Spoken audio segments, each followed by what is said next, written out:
जिस परिवार में माता, पिता और उनकी एक छोटी सी बेटी रहती थी। समय बीतता जा रहा था। अब बेटी बड़ी होती जा रही थी। परिवार बहुत गरीब था। 2 टाइम खाना भी नसीब नहीं होता था। एक दिन माँ ने लड़की के पिता से कहा, हमें 2 टाइम का खाना भी अच्छे से नसीब नहीं होता, हम अपनी बेटी की शादी कैसे करेंगे। पिता ने इस बात पर विचार किया। दोनों ने दिल पर पत्थर रखकर एक फैसला किया। फैसला यह किया कि वह बेटी को मार के गाड़ देंगे। दूसरे दिन का सूरज निकला। माँ ने लड़की को खूब प्यार दिया, अच्छे से खाना खिलाया, नहलाया धुलाया और उसको बार बार चूमती रही। यह सब देख लड़की बोली, माँ मुझे कहीं दूर भेज रही हो क्या?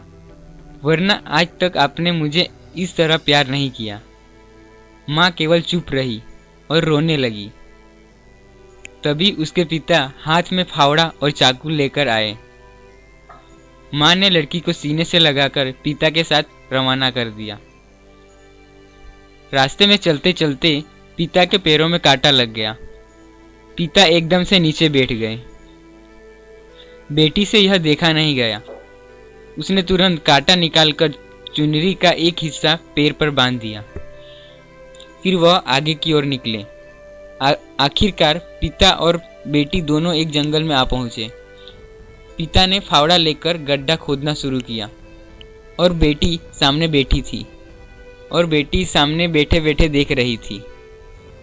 थोड़ी देर बाद गर्मी के कारण पिता को पसीना आने लगा। बेटी पिता के पास गई और पसीना पोंछने के लिए अपनी चुनरी दी। पिता ने धक्का देकर बोला, तू दूर जाकर बैठ जा। थोड़ी देर बाद पिता गड्ढा खोदते खोदते थक गए। बेटी दूर से बैठे बैठे यह देख रही थी।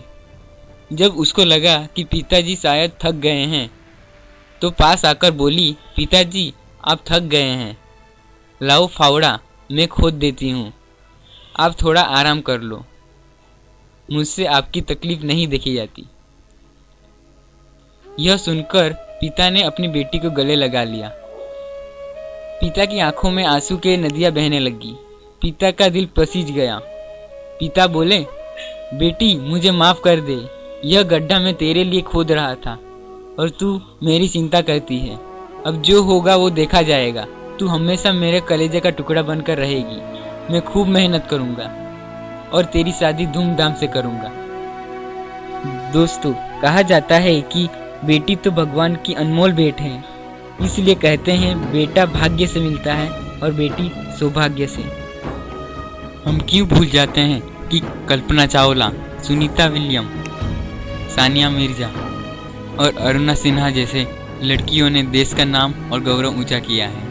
हम ये क्यों भूल जाते हैं कि हमने जिस कोख से जन्म लिया है वो भी एक स्त्री है, जो हमारा फ्यूचर में जीवन साथी बनने वाली है या फिर बनी है वो भी एक स्त्री है।